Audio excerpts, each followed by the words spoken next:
Hey, welcome back. So this time we're going to expand kind of the right triangle to be able to include any other angle. So what am I talking about? The trig function of any angle.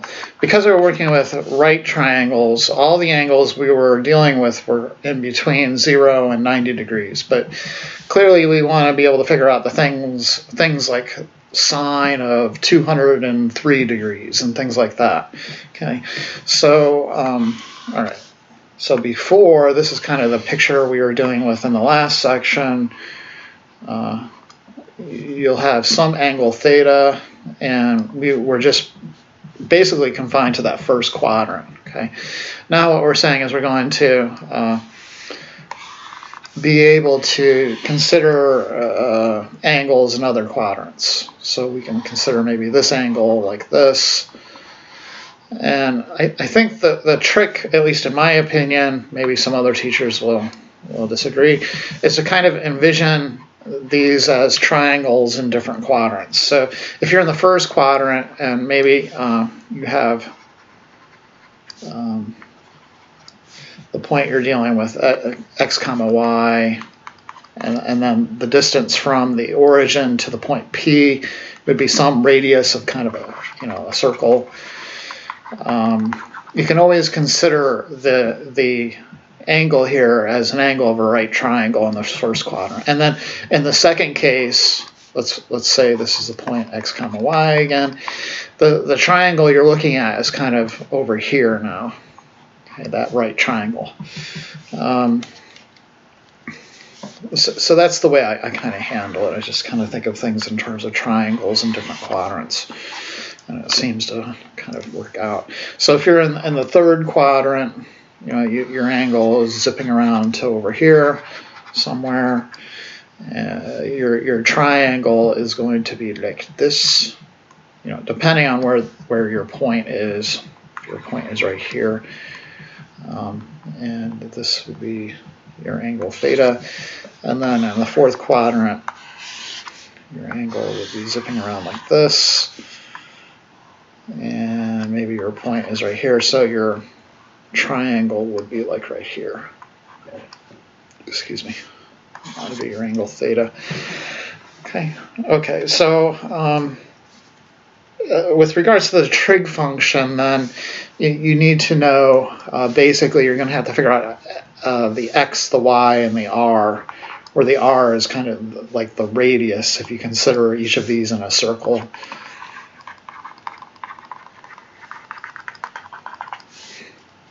Okay, and then we could define all of the trig functions in terms of x, y, and r for any quadrant that we're dealing with. So sine of theta would be always going to be opposite the y all over r. Cosine of theta is going to be adjacent all over r. Tan of theta is going to be y over x.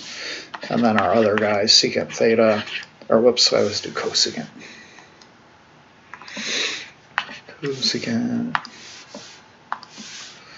Cosecant theta is r over y, and then secant theta is going to be r over x, and then of course cotan theta is x over y.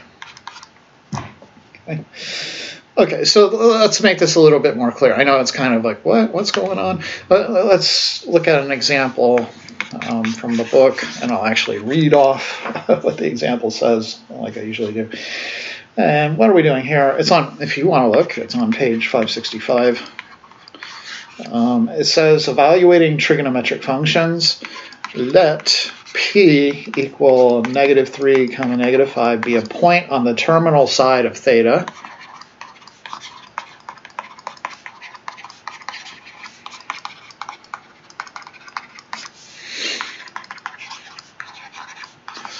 Okay, so that terminal side are these lines here, like this arrow here with the R on it. That's the terminal side of the angle. We could plot the point -3, -5, -1, 2, 3, and then 1, 2, 3, 4, 5. It's right here. and put a terminal side right there for us. And then our angle is going like this, all the way around here. Okay, that's our angle theta. Find each of the 6 trigonometric functions of this angle theta. So we can kind of, like I've been saying, make this little triangle here. That's a right triangle. And then you kind of label the sides. The adjacent side is -3. This opposite side is -5. And then I need to solve for the hypotenuse using Pythagorean Theorem. Okay. So when I go through and get all of my trig functions, because again I got to fill out this chart.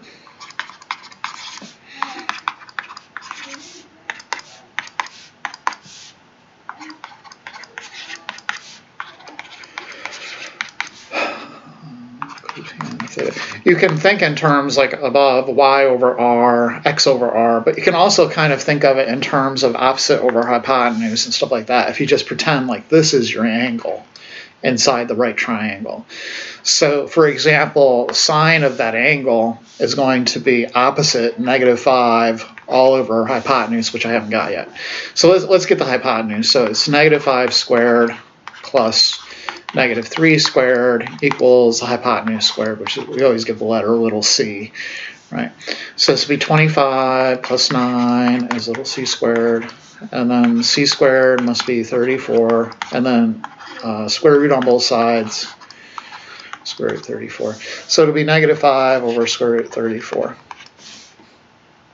Okay. Cosine of theta, it's x all over r. And the r value is that c that I put. So let me label that in here. You can see if I can smush that. 34, square root 34. That doesn't look very nice, but there it is. Square root 34 is the hypotenuse. So you can think of it again as x over r. That'll be -3 over root 34. But you can think of it as adjacent, the -3 all over the root 34. And then you just get the other angles by using the identities, right? So this would be end up being -5 over -3, which is 5/3. And then this would be negative root 34 over 5. This would be negative root 34 over 3. And this would be 3 over 5. And then you need the rationalize for my math lab. So this would be -5 root 34 over 34. This would be -3 root 34 over 34. Okay. So hopefully that makes it a little more clear. So what they do, they give you a point, and then they want you to find the 6 trig functions of that point. Okay. Okay. Okay, so let's look at another example. I think it's maybe example 2 in the book. Let's see. Yeah, it says trigonometric functions of quadrantal angles. Okay, trig functions of quadrantal angles, and that's not a common phrase you're going to hear, quadrantal. What they mean is angles that end up on the positive x-axis, positive y-axis, negative x-axis, or negative y-axis. In other words, they want to know kind of theta of basically there's no angle, so theta in this case is just 0 degrees or 0 radians. Okay, the point here, which is not given in the book, we'll just say it's 1, 0. So the point is 1, 0. They want all the cosine of this angle, sine of 0, tan of 0, etc.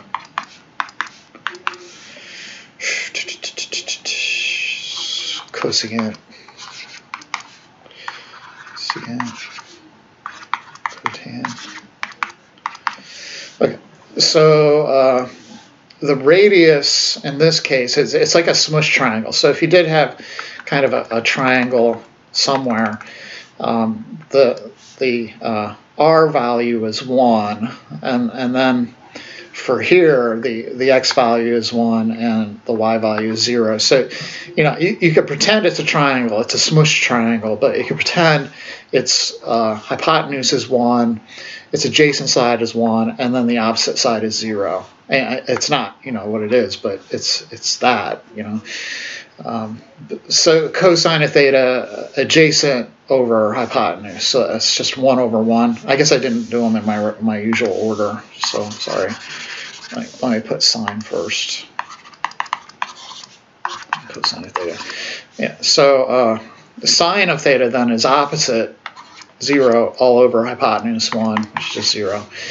Cosine of that angle is adjacent, which is and using this triangle down here, that's the angle there. So the opposite was 0, the adjacent's 1, and the hypotenuse is 1. So cosine adjacent is 1 over hypotenuse is 1, which is 1. Tangent is sine over cosine, so that's just 0 over 1, which is 0. Okay. Cosecant is 1 over sine, but that'll be undefined because it would be 0 over 1 over 0, right? This is undefined. We don't do that in math. You can't divide by 0. Secant is 1 over cosine, so that'll be 1 over 1, which is just 1. And then cotan again is also undefined. Okay, so you just kind of pretend you have a triangle where one of the sides is 0. And you'll be able to pull it. So let's look at another one, right? Let's look at, I guess, part B. Let's look at part D. Okay, and they want. So this was part A. They want to. Now we want to do part B, where theta is 270 degrees, which is 3 pi over 2. Okay. And again, we will use 1, 0, negative 1 in this case. So 270 is down here, and we'll take our point to be 0, negative 1. By the way, you could use any point on the y-axis. Likewise up here, you could use the point 2, 0, and you would have came up with the same numbers, right? It doesn't matter. But we'll just, for convention, use 1, or in this case, negative 1. Okay, so 0, negative 1. With regards to the sides of the right triangle, then, this is your x, this is your y. If we did have a sort of a triangle here, here would be our theta. So the opposite would be the negative 1, and then the radius, the hypotenuse, is just going to be positive 1. And then in this case, the x value is 0. Okay, so I kind of imagine it as a right triangle where, like this, where the opposite side is negative 1, the adjacent side is 0, and then the hypotenuse is 1. Right? This is not real. There's no triangle like that, but we just pretend. Okay, and it's going to get the job done. If you want to, you can go back to those definitions with the x and the r's, but it's just one more thing to memorize. So it's better just to, I think, put it in terms of right triangles. So, and we already know that. Okay, so you're looking for ways. A lot of time in math, you're just looking for ways to memorize tons and tons of things by taking advantage of sort of how can I just memorize a little and get away with having a lot. It's kind of like, I don't know, it's kind of like all I have to memorize is 3 formulas, and from those 3 formulas I can unpack 100 formulas. That's kind of the question you grapple with as a student. I mean, who knows what kind of math you'll be doing in your own degree program. We'll probably just use computers, right? I don't know. So anyways, let's go through, right? Let's get the sine, cosine, tangent, and then we need cosecant, secant, and then cotangent. Okay, so as usual, and then the r value is just 1. Okay, so sine would be y over r. So it would be y negative 1 all over r, which is negative 1. But if you use the triangle, what is it? It's opposite over hypotenuse. So it's negative 1 all over 1. So it's the same thing. Okay. Cosine is adjacent over hypotenuse. So in this case, it's 0 over 1, which is 0. Tan is opposite over adjacent. So this will be undefined because it has division by 0. Cosecant is just 1 over sine. So that would be negative 1 over negative 1, which is negative 1. Secant then will be undefined because you can't divide by 0. 1 over 0, right? And then cotan is, what is it? It's adjacent over adjacent over opposite. So it would be 0 over negative 1, which will just be 0. Okay. And hopefully that makes some sense. You know, worst comes to worst, you have to use these x over r formulas. Okay. Okay. The sign of the trig functions isn't kind of random. It's dependent on which quadrant your angle is in. Okay, so the resulting sign of your trig functions, they give you kind of a way of memorizing this. It's a smart trig class. There's other ways that I've seen people do it, but the way it pans out is in the first quadrant, everything is positive. In the second quadrant, sine is positive, and therefore also cosecant. And the third quadrant, tan is going to be positive, and therefore also cotan. And then in the fourth quadrant, cosine is positive, and then also your cosecant, right? So the deal is you could kind of tell because of the coordinates of the points in these quadrants, and because we just assume r is always positive back here. So back here, maybe I didn't make that clear, the radius is always positive. Okay, so if you look at these trig functions, because of the signs of the trig the signs of the quadrants, right? In the first quadrant, the signs of any point are always plus plus. In this quadrant, it's always minus plus. In this quadrant, it's always minus minus. And then in the fourth quadrant, it's always plus minus, right? And then you have x's and y's. So if you have x over r and you're in the first quadrant, both are going to be positive, so cosine is going to be positive. If you're in the third quadrant and you have tan, because it's y over x, negative divided by negative is positive, so therefore tan is positive. If you're in this quadrant and you're either sine, if you're in the third quadrant and you're either sine or cosine, you'll have x over r or y over r. X and y are both negative, so you'll have a negative over a positive in both cases. In other words, sine and cosine are both negative in this quadrant. So you can kind of think in terms of that. You know, sine's always associated with y, cosine's always associated with x, and kind of just work your way through it in that regard. So the thing they give you in the book, a smart trig class. So A for all positive, smart for sine positive, T for tangent positive, and C for cosine positive. Okay. Okay. They'll give you some clever questions where they give you kind of clues and you have to figure out which quadrant you're in. So they tell you the sine of theta is less than 0. and then the cosine of theta is greater than 0, and they want to know what quadrant you're in. Okay, so if sine is less than 0, you're either in the third or fourth quadrant. It's like that y value is negative, so you know you're in the third or fourth.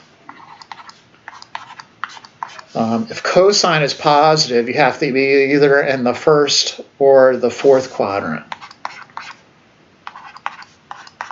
And if then cosine is less than 0 and sine is greater than 0, for both of those to happen simultaneously, you need to be in that fourth quadrant. Okay. So you are in quadrant 4.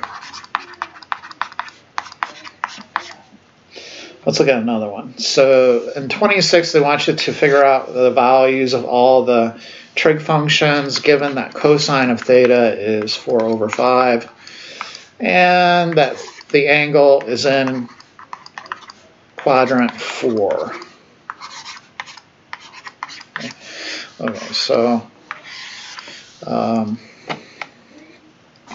cosine is, if you're in quadrant 4, you could basically kind of draw your triangle in this quadrant. And then the cosine of this angle is adjacent, so this side is 4 all over hypotenuse, which is 5. And then you just have to figure out this third side, and clearly that's going to be negative, right? But you can use a Pythagorean theorem to get that side value. So I think it's a 3, 4, 5 right triangle. So there's certain right triangles that automatically you should know the sides. So if you have a 4 and a 5, the other one's probably 3, 4, 5. But even if not, you can do Pythagorean theorem. So 4 squared plus b squared equals 5 squared. 16 plus b squared equals 25. And then subtract the 16, b squared is 9. So b will be 3, which is what I got anyways. But in this case, negative 3, because you're in the fourth quadrant. Okay. Because the xy values, it's 4, negative 3. All the signs of the points in the fourth quadrant are positive than negative. Okay, and then hopefully you could go through and just use that triangle to figure out all the trigonometric functions of this angle.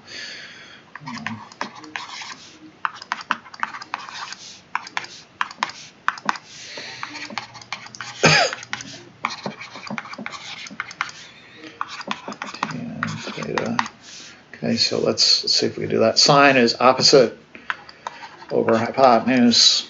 Cosine was given adjacent over hypotenuse. Negative 3 over 4. It's just sine over cosine, or if you wish, opposite over adjacent. Cosecant then is negative 5 over 3. Secant is 5 over 4. Just flipping sine and cosine. And then flip tan for cotan. And we should have all of them. Okay. 29, let's try that. So this time they're telling us the tan of theta is negative 2/3, and they're telling us the sine of theta is greater than 0. So for sine to be greater than 0, that means your y value of your point has to be positive. And for y to be positive, it's either in the first or in the second quadrant. So it has to be a point like this or a point like this. And those points, both have negative, well, the first and the second quadrant, it's negative positive for its point, right? So it's like negative 3 and then positive 4 or something. And the one in the first quadrant, it'll be symmetric, so it'll be something like positive, right? So you know it's either in that one of those quadrants. And then because tan is negative, you know it has to be in the second quadrant, because all of the trig functions are positive in the first quadrant. Okay, so you're over here somewhere. It's telling you that the tan of this angle in this triangle, which is opposite over adjacent, is negative 2/3. So you know, because it's negative positive, it's got to be 2, and this guy got to be negative 3. Okay? And then you just get the third side using the Pythagorean theorem. And, you know, again, worst comes to worst, you can always think of tan theta in terms of x and y coordinates. So this would be y over x. And this point here then, you know, is negative 3, 2. Okay. So hopefully that makes some sense. All right, so you need the third side regardless. So 2 squared plus negative 3 squared equals hypotenuse squared. So c squared is 4 plus 9, which is 13. And so c is root 13. So you could say this is root 13. And I know that angle isn't technically the angle we're working with. The angle we're working with is really this angle, going from here to here. But what I'm saying is that this triangle that results, you can use it, the angle in this triangle, you can kind of think of that as, think of that in order to figure out your trig functions, sine theta, cosine theta, tan theta. Use that right triangle in order to figure all these out. Secant theta, and then cotan theta. Okay, so sine of theta, you know, again, you could say it's y over r. In that case, it'll be 2 over root 13. Or you can think about this little right triangle here in the second quadrant. And in that case, I think it's going to try to log me out. I was hoping to do some problems here. Sorry, just 1 second. Of course. But anyways, you could use this little right triangle. What I'm saying is to figure out all of these trig functions, and you'll have the right answers. Okay, so the sine of that angle in that right triangle is opposite over hypotenuse. So it's 2 over root 13, which is exactly the same as y over r. 2 over root 13. Rationalizing 2 root 13 over 2, and of course cosecant will just be root 13 over 2. Cosine is adjacent over hypotenuse, so negative 3 over root 13. That means secant is negative root 13 all over 3. And rationalizing negative 3 root 13 over 13. Tan is given, negative 2/3, and cotan is just the flip of that, 3 halves, negative 3 halves. Okay.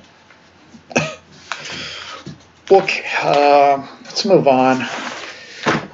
So ultimately, you're going to kind of re-envision all of these bigger angles in the other quadrants in terms of the reference angles in the first quadrant. Okay. Okay, so what does that mean? And we've kind of alluded to it already. I think we're kind of almost there, but let's see.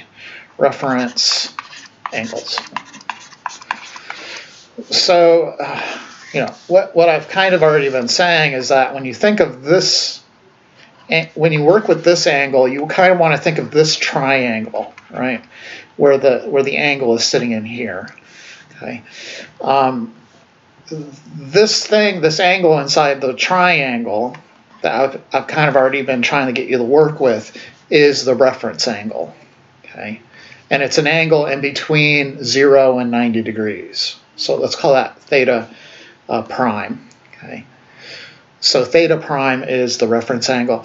And in order to figure out what theta prime is, you have to do a little bit of arithmetic here. Theta prime will be, well, 180 degrees minus big theta. That will give you this little angle inside the triangle. Okay. Let's look at another one in the third quadrant. Right.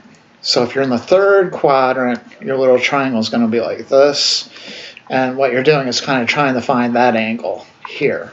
Okay. So the big angle is curling all the way down there. And in order to get that little triangle's angle, you need to take theta and subtract away 180, and that'll give it to you. Okay. And of course, if you want to think of that as theta prime in radians is pi minus theta. This reference angle is theta minus 180, which in radians is theta minus pi. Okay. And then if you're in the fourth quadrant, and your angle is like this, and then you imagine your triangle is living like this, where this is now your reference angle. To get there, you're curling all the way around like that. So theta prime in that case will be 360 minus this big theta. Okay. So 360 degrees minus your theta. These should all be in degrees. And radians, theta prime then is 2 pi minus theta. Okay. So you really have to be able to do that, and given any of any angle, really. So let's look at checkpoint 5, where we're trying to get these reference angles. Okay. So checkpoint 5 I'm using. Checkpoint 5. It's on page 569. Okay. Yeah, and the directions: find the reference angle theta prime for each of the following angles. Okay, so part A, you have theta equals 210 degrees. It doesn't hurt to draw a little picture, figure out which quadrant it's in, that sort of thing. So remind yourself, this is 90, this is 0, this is 180, this is 270, and then this will go back to 360. Or go ahead to 360, I guess. 210 degrees then will be in here somewhere. Okay. And so in order to get this reference angle inside the triangle here, this theta prime, we take 210 and subtract away the 180. Okay, minus 180. So that's going to give you 30 degrees. For the reference angle. Okay. What is that going to do? Well, then it'll come down, and I guess I'm just going to jump to the where we're headed. Well, where this is it's kind of all up in the air. It's like, why are we even doing this? It's because you could figure out the sine of 210 degrees by figuring out the sine of 30 degrees. Sort of. Okay, the sign in that quadrant is negative, so you got to kind of put a negative in there, and then it'll be negative, and then we know the sine of 30 degrees. That was one of our special angles that we had memorized in the previous section. So if you go back to 4.3, in there somewhere, sine of 30 degrees is the pi over 6. So the answer would be negative 1/2. And you really shouldn't be using your calculator to figure that out. But if you did use your calculator, you would see it's negative 1/2. Okay. And that's what we're after. We're after being able to evaluate the trig function of pretty much any given angle. The way it works is you have to find the reference angle, and then usually the reference angles are one of these special angles that we have memorized in this chart. And then it's just a matter of figuring out the sine. Is it in the first, second, third, or fourth quadrant? And then depending on that, it's all what's the sort of phrase? A smart trig class. You use that to figure out the sine of your answer. Okay. All right. Let's look at another one, part B. The theta is 7 pi over 4. So if you look at our angles here, 0, this is pi over 2. 2 pi over 2 are pi. 3 pi over 2. This is 2 pi. 7 pi over 4. Here's 1 pi over 4. 2 pi over 4. Maybe I should put it in a different color.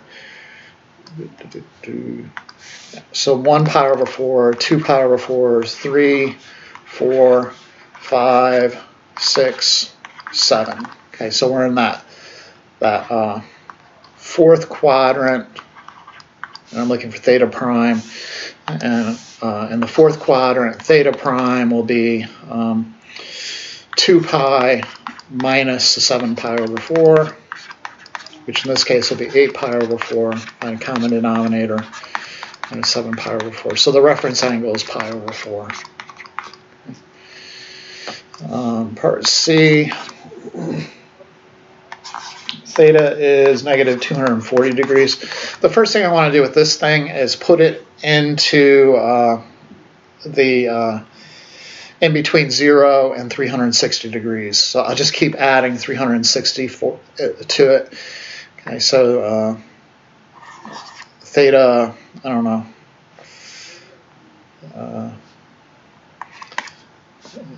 negative 240 plus 360 is 60, and then our 60 is 120. Okay, so in our xy plane, 90, 180, so it must be in here somewhere.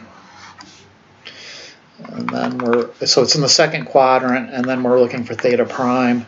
So theta prime will be 180 minus 120. Okay, so just going back and looking up here, if it's in the second quadrant, it's 180 minus theta. Okay. And that will be 60 degrees. Let's look at one more, part G. They want us to find the reference angle for theta equaling 3.6 radians. Okay. So in the xy plane,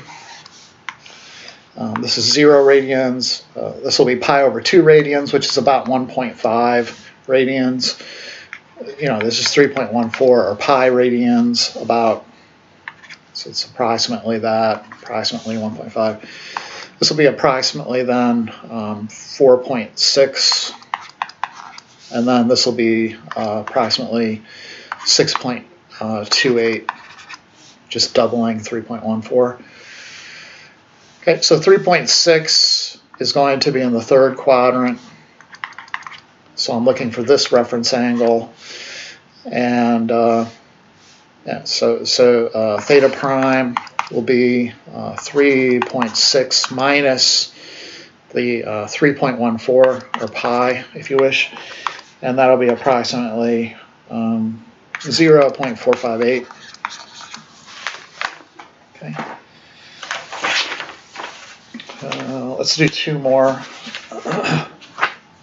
and then we'll sort of get into actually what we want it to do with this section. So 51, theta is 565. So again, the first step, I'm going to get it in between, I want theta in between 0 and 360 degrees. Okay. So I'm going to just keep subtracting 360 until I get that. And I only have to do it once. So 205 degrees. I'm going to draw it. So it'll be in this third quadrant, and then I'm looking for this reference angle. So in the third quadrant, it's going to be 205. You know, the theta prime is 205 minus 180. So we got 25 degrees. One more, and then we'll move on to something else. Theta equals 11 pi over 4. Okay. Let's get it in between, for radians, you want to get it in between 0 and 2 pi. So we're going to subtract away 2 pi. In other words, in this case, with a common denominator, 8 pi over 4. 8, 9, 10, so that would be 3 pi over 4. And then graph it. Figure out which quadrant it's in. So 1 pi over 4, 2 pi over 4, 3 pi over 4. It's in the second quadrant. And then we want the reference angle, theta prime. So in this case, it's going to be pi minus 3 pi over 4. In other words, 4 pi over 4 minus 3 pi over 4, which is equal to 1 pi over 4. Okay. And that's your reference angle. Okay, so what are we doing with this stuff? We want to be able to evaluate any the trig functions for any angle. Okay, and what you do is basically convert the given angle into its reference angle, and then use your memorized angle, your memorized chart to get the output, and then it's positive or negative depending on which quadrant you're in. Okay, so again, okay, so this is section 4. I'm sorry. Section 4, evaluating trig functions using reference angles.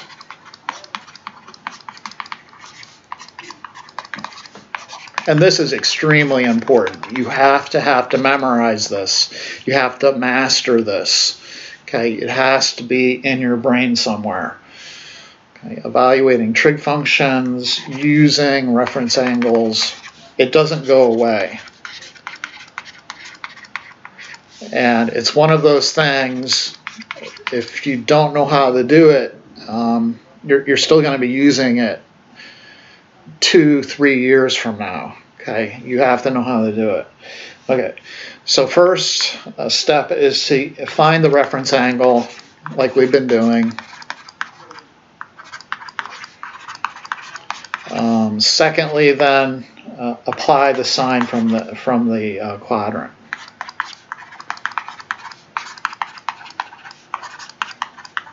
So, you know, in the second quadrant, cosine is negative. So you'd have to put a negative in there. So when you find the reference angle, you know, you're going to have like sine. And let me give you that chart from last time again. You're going to be using this. So hopefully you already have it memorized from the previous section. It's this chart right here. Okay, so you kind of have to have that memorized. So let me write that out again, just in case you don't have it yet. So I usually like to put out the 0, then I go pi over 6, pi over 4, going and getting bigger and bigger angles all the way up to pi over 2. So this is pi over 3, and then pi over 2. Okay, so you get this memorized, and as soon as you get your test, you just draw it out. Okay. And then all you really need to know is the sine row. Okay, because sine of 0 is 0, and then it's always like this, and then across the top you put 1, 2, 3, and then you take the square root of 1, 2, 3. Square root of 1 is 1, square root of 2 is square root of 2, square root of 3 is square root of 3, and then 1. Okay. And then for cosine, it's just the opposite direction. Of course, you screw up the directions. So this is root 3 over 2, and then root 2 over 2, and then 1/2, and then 0. And then finally, tan is just sine over cosine. So this is 0.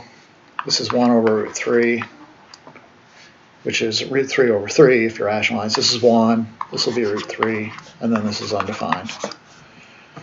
And then hypothetically, you can get any other one just by kind of thinking, you know, this over this and this over this. So let's look at this. And then you need the, you know, which quadrant you're in and the sign of the particular trig function. Okay. Okay, so let's try like 6 of them here. I have cosine of 225 degrees. So first I got to get the reference angle. Okay. Here is it's 180 degrees, it's 270. 225 is in there somewhere. So I'm looking for this reference angle theta prime. Theta prime in this case is 180. 225 minus 180.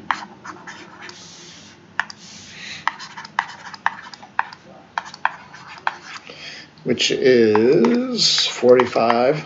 Okay. So you have cosine of 45 degrees. 45 degrees is pi over 4. Sort of, right? You still need to be careful about the quadrant. So the quadrant you're in is the third quadrant, and cosine is negative in that second and third quadrant. So this would just be negative. And then cosine of 45 is root 2 over 2. Right? So maybe you need these in degrees as well. So this is 30 degrees, and then 45 degrees, 60 degrees, and this is 90 degrees, if you need that.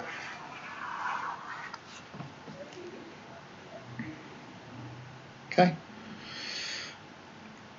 Let's look at another one, 64. So here we have the secant of 240 degrees. Okay, so find it. What quadrant is it in? So this is 180, this is 270. So it must be in this quadrant. So theta prime is going to be 240 minus 180, which is 60 degrees.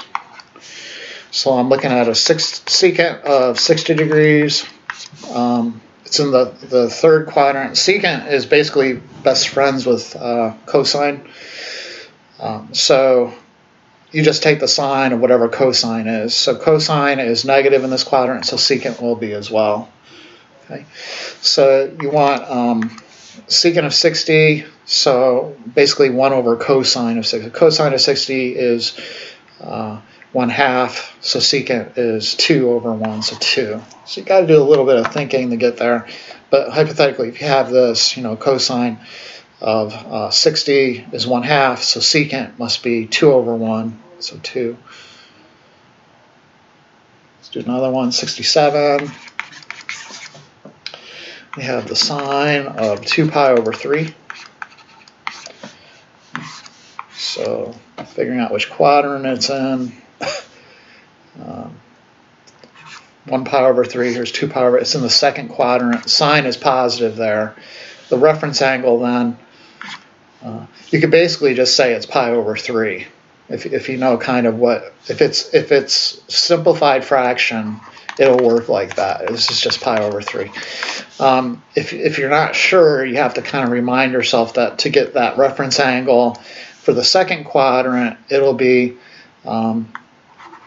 your angle minus, it'll be pi minus your angle, okay? So it'll be pi minus your angle, which in this case is 2 pi over 3, so it's going to be 3 pi over 3 minus 2 pi over 3. Like I was saying, it's just pi over 3 at the end of the day. So the more experience you get, the more homework you do, the more you're going to see sort of patterns and stuff like that. Sine of pi over 3, of course, is just root 3 over 2. Okay. Let's look at another. 70. You want to know the cotan of 7 pi over 4. So basically the reference angle is pi over 4.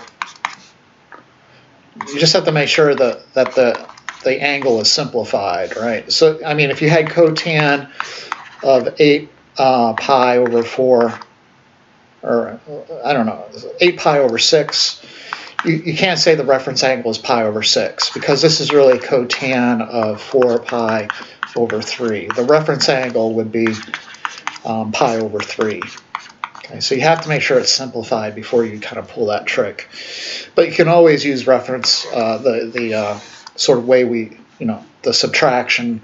Okay, so anyway, 7 pi over 4 is 1 less than 8 pi over 4, which is 2 pi, so it's in this fourth quadrant.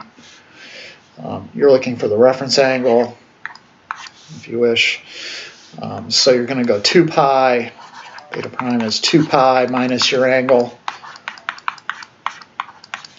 And of course, in this case, 2 pi is the same as 8 pi over 4 minus 7 pi over 4, which of course gives you the pi over 4, like I said.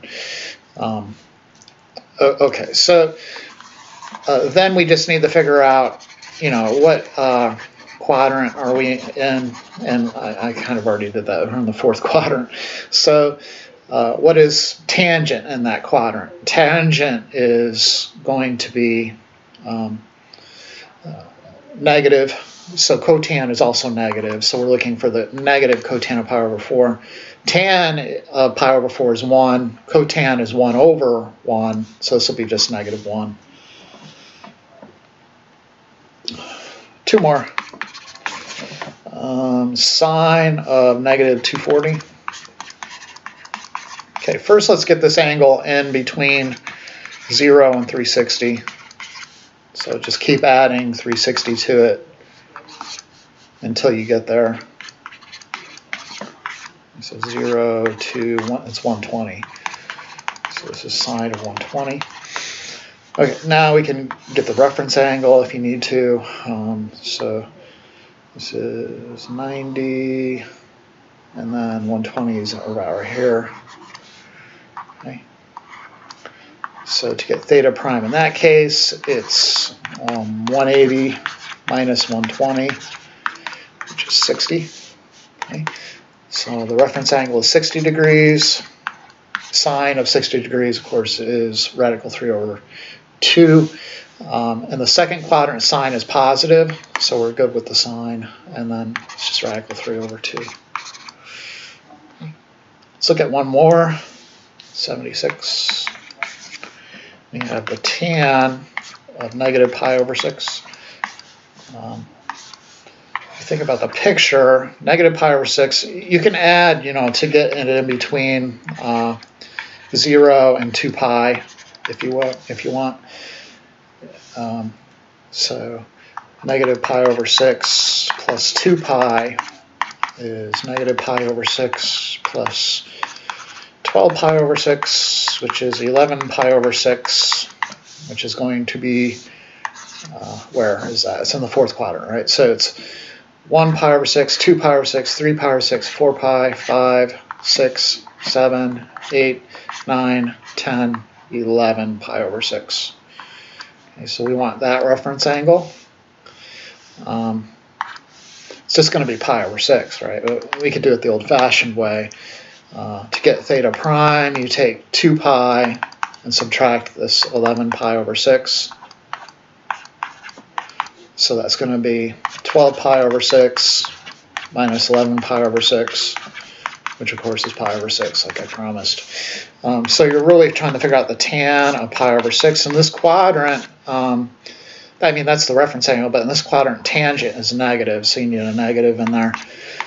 So you'll end up with negative 1 over root 3. In other words, root 3 over 3 when you rationalize. Okay, so it takes a little bit getting used to, and it's kind of like doing juggling inside of your brain, mental juggling. You have to know how to do it, though. Okay, this is probably one of the more important things you'll learn how to do here, and I believe it just comes down to memorizing this chart, kind of memorizing how these reference angles work, how to find the reference angle, and then memorizing the sign of the function in the four quadrants. Okay, what is the sign of the function? Okay, and once you get all that done and put it together and practice a lot, you'll be good to go. Okay, usually I memorize this kind of stuff by rote. You could kind of think about this logically. This reference angle has to be the full angle. 180 all the way around to here minus this little thing. So 180